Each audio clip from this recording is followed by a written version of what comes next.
आम आदमी पार्टी की राज्यसभा सांसद स्वाति मालीवाल का किस्सा कुछ दिनों से मीडिया में चल रहा है। उनके साथ में सीएम आवास में जो दुर्व्यवहार हुआ है उसका मामला सामने आने के बाद से लगातार इस मामले के ऊपर राजनीति की जा रही है। और इस राजनीति के कारण कहीं ना कहीं हमारे देश की राजधानी दिल्ली की गर्मी और ज्यादा बढ़ भी गई। स्वाति मालीवाल के मामले में दिल्ली के मुख्यमंत्री अरविंद केजरीवाल के पीए विभव कुमार को आज गिरफ्तार भी कर लिया गया है। विभव को कुछ देर पहले ही अरविंद केजरीवाल के निवास से मतलब कि सीएम हाउस से हिरासत में लिया गया था और वहां से पुलिस उन्हें सिविल लाइंस पुलिस स्टेशन लेकर गई। दरअसल इसकी कहानी बड़ी इंटरेस्टिंग है कि विभव को गिरफ्तार कैसे किया गया। दरअसल दिल्ली पुलिस को इनपुट मिला था कि विभव दिल्ली से बाहर नहीं बल्कि मुख्यमंत्री आवास में ही मौजूद है।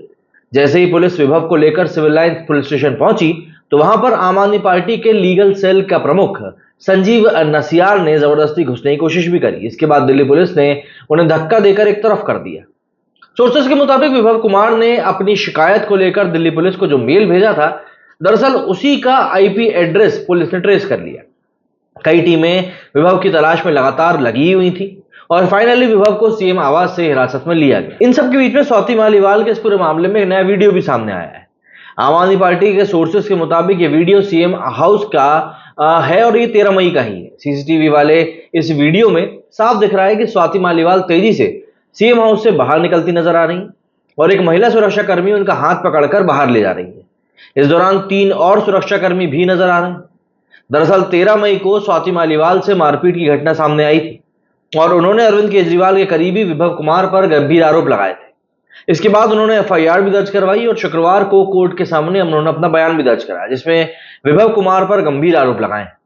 इसमें विभव पर आरोप लगाए हैं और मुकदमा दर्ज करने के बाद दिल्ली पुलिस ने विभव की गिरफ्तार करने के लिए लगातार लोकेशंस के खंगाली रही थी और आज उसकी गिरफ्तारी हो भी रही है।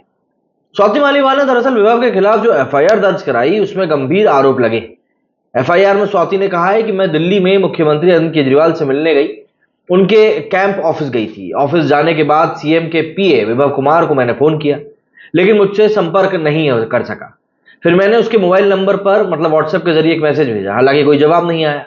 उसके बाद मैं घर के मुख्य दरवाजे से अंदर गई जैसा कि मैं पिछले कई सालों से हमेशा से करती आई हूं। क्योंकि विभव कुमार वहां मौजूद नहीं था इसलिए मैं घर के अंदर दाखिल हुई और वहां मौजूद कर्मचारियों को सूचित किया कि वो सीएम से मिलने के बारे में बताएं। लेकिन मुझे बताया गया कि वो घर में मौजूद हैं और मुझे ड्राइंग रूम में बैठ जाने के लिए कहा गया। मैं ड्राइंग रूम में जाकर सोफे पर बैठ गई और मिलने का इंतजार करने लगी। एक स्टाफ ने आकर मुझे बताया कि सीएम मुझसे मिलने आ रहे हैं। इतना कहने के बाद सीएम के पीए विभव कुमार कमरे में घुस आए। वो बिना किसी उकसावे पर चिल्लाने लगे और यहां तक कि मुझे गालियां भी देने लगे। मैं इस अचानक घटना से काफी शॉक्ड हो गई। मैंने उससे कहा कि वो मुझे इस तरह बात करना बंद करे और सीएम को फोन करे। उसने कहा तू कैसे हमारी बात नहीं मानेगी। अपनी शिकायत में स्वाति आगे कहती है कि इसके बाद उसने मेरे ऊपर असॉल्ट किया। मैं चिल्लाती रही, मैं बिल्कुल सदमे में थी और बचाव के लिए उसे धकेलने की कोशिश करने लगी। वो मुझ पर झपट पड़ा और उसके बाद काफी कुछ चीजें ऐसी हुई जो कि वाकई में सुनकर ऐसा लगता है कि स्वाति मालीवाल के साथ में काफी कुछ बुरा हुआ है। इसके बाद काफी मतलब ऐसी इंफॉर्मेशन स्वाति मालीवाल ने शेयर करी जो कि सुनकर ऐसा लगता है कि अगर वाकई में ऐसा हुआ है तो ये बहुत बुरी चीज है। दरअसल इसके बाद स्वाति ने कहा कि मैं ड्राइंग रूम के सोफे पर बैठ गई और हमले के दौरान चश्मा मेरे नीचे गिर गया था। इस दौरान मैं बहुत बुरे स्थिति में थी, मेरे को शौक लगा था, मुझे कुछ समझ में नहीं आया। मैंने 112 नंबर पर फोन किया और घटना की सूचना दी। विभव ने मुझे धमकी देते हुए कहा कि कर ले जो तुझे करना है, तू हमारा कुछ नहीं कर पाएगी, ऐसी जगह तेरे को दे जाएंगे जहां किसी को पता भी नहीं चलेगा। फिर जब उसे एहसास हुआ कि मैं 112 नंबर पर हूं तो वो कमरे से बाहर चला गया। कुछ देर बाद विभव सीएम कैंप कार्यालय के मेन गेट पर तैनात सुरक्षा कर्मियों के साथ वापस आया।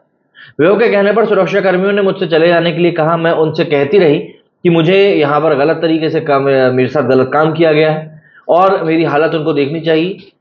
पीसीआर पुलिस के आने तक मेरे को इंतजार करना चाहिए। हालांकि इन्होंने मुझे कैंपस छोड़ने के लिए कहा। मुझे सीएम आवास से बाहर ले जाया गया और मैं कुछ देर के लिए उनके घर के बाहर फर्श पर ही बैठी क्योंकि मैं गहरे दर्द में थी। बाद में पीसीआर पुलिस आई।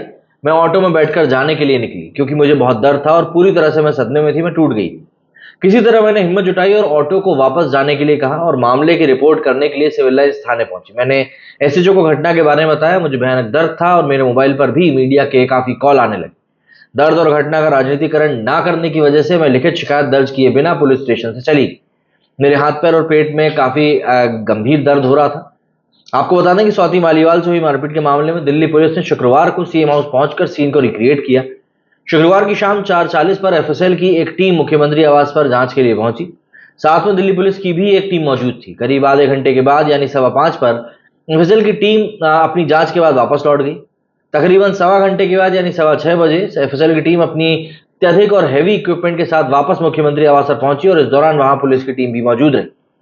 इसके करीब 8 मिनट के बाद यानी 6:23 पर दिल्ली पुलिस की एक टीम स्वाति मालीवाल के साथ मुख्यमंत्री आवास पर पहुंची। करीब आधे घंटे के बाद 7:05 पर स्वाति मालीवाल सीएम आवास से बाहर निकली। आखिर में दिल्ली पुलिस और एफएसएल की टीम सीएम आवास से रात 12:15 बजे निकली। सोर्सेज के मुताबिक पुलिस ने कुछ सीसीटीवी कैमरों का डेटा पेनड्राइव में लिया है। मेडिकल रिपोर्ट्स में स्वाति मालीवाल की चोट की भी पुष्टि हुई है। मेडिकल रिपोर्ट्स के मुताबिक स्वाति मालीवाल के बाएं पैर और दाईं आंख के नीचे चोट के निशान है। मेडिकल रिपोर्ट के मुताबिक स्वाति मालीवाल के शरीर पर कुल 4 जगहों पर चोट के निशान है। स्वाति जब मेडिकल कराने के लिए अस्पताल पहुंची तो उन्होंने बताया कि उनके सिर पर भी चोट है। इसके बाद वो गिर पड़ी थी, जिसके बाद उसे पैरों से पेट में और चेस्ट में भी मारा गया था। वहीं इस मामले में आरोपी सीएम के निजी सहायक विभव कुमार ने स्वाति मालीवाल के खिलाफ एक लिखित शिकायत भी दर्ज कराई थी, जिसमें कि उन्होंने मालीवाल पर बिना परमिशन के एंट्री लेना, गाली गलौज और धमकी देने का आरोप लगाया है और इस मामले के पीछे बीजेपी का हाथ होने की आशंका जताई है। उस शिकायत में कहा कि सीएम सुरक्षा और सीएमओ कर्मचारियों की बार बार आपत्ति के बावजूद स्वाति मालीवाल ने सीएम आवास में जबरन और अवैध रूप से घुसने की कोशिश करी। जब उनसे पहले सीएम से मिलने का समय लेने के लिए कहा तो उन्होंने गालियां दी। वे चीखने चिल्लाने लगी और गालियां देने लगी, कहने लगी तुम्हारी हिम्मत कैसे हुई एक एमपी को रोकने की, तुम्हारी औकात क्या है। आपको बता दें कि अरविंद केजरीवाल की पूरी पार्टी ने 13 मई को सीएम आवास में ही केजरीवाल के पीए पर मारपीट का आरोप लगाने वाली अपनी ही सांसद स्वाति मालीवाल से पल्ला झाड़ लिया और उन्हें बीजेपी का मोहरा तक बता दिया। दिल्ली सरकार में मंत्री अतिशी ने एक प्रेस कॉन्फ्रेंस करते हुए कहा कि स्वाति मालीवाल जी को दिल्ली के मुख्यमंत्री केजरीवाल के घर 13 मई को सुबह भेजा गया था। इस साजिश का इरादा था केजरीवाल पर झूठे आरोप लगाना। स्वाति मालीवाल इस साजिश का चेहरा थी, स्वाति मोहरा थी। अतिशी ने आगे कहा कि एक वीडियो सामने आया है जिसमें कि मालीवाल के झूठ की पोल खुल गई। अपनी प्राथमिकी में उन्होंने कहा कि उनके साथ बेरहमी से मारपीट की गई, वो दर्द में थी और उनकी शर्ट के बटन तोड़ दिए गए थे। सामने आए वीडियो में बिल्कुल अलग ही हकीकत बयां हो रही है। जाहिर सी बात है ये पूरा मामला इस समय काफी ज्यादा सुर्खियों में है और विभव की गिरफ्तारी के बाद में ये मामला और भी ज्यादा लाइमलाइट में आ गया है। लेकिन चुनाव के ठीक पहले जिस तरह की ये पूरा केस चल रहा है, ये कहीं से कहीं तक भी अरविंद केजरीवाल के कैंपेन को मदद तो नहीं करने वाला है। यहाँ पर अरविंद केजरीवाल के लिए इस चीज को संभालने में मुश्किलात बढ़ते देखकर राघव चड्ढा भी आंखों की सर्जरी के बाद में उनसे मिलने के लिए पहुंचे, मुलाकात करी। जाहिर सी बात है आम आदमी पार्टी अब यहाँ से डैमेज कंट्रोल शुरू करेगी। हाल के दिनों में होने वाली राहुल गांधी की रैली के लिए इसी मामले को देखते हुए बताया जा रहा है कि अरविंद केजरीवाल को न्योता भी नहीं दिया गया। तो ये राजनीतिकरण तो इस चीज का हो रहा है और जाहिर सी बात है लोग ये नहीं चाहते कि अरविंद केजरीवाल के इस केस के कारण उनके दामन के ऊपर भी छींटे आए। क्या कहना है आप लोगों का, कमेंट करके जरूर बताइएगा। मेरे सुनिए फिलहाल इतना ही। जय हिंद, जय भारत।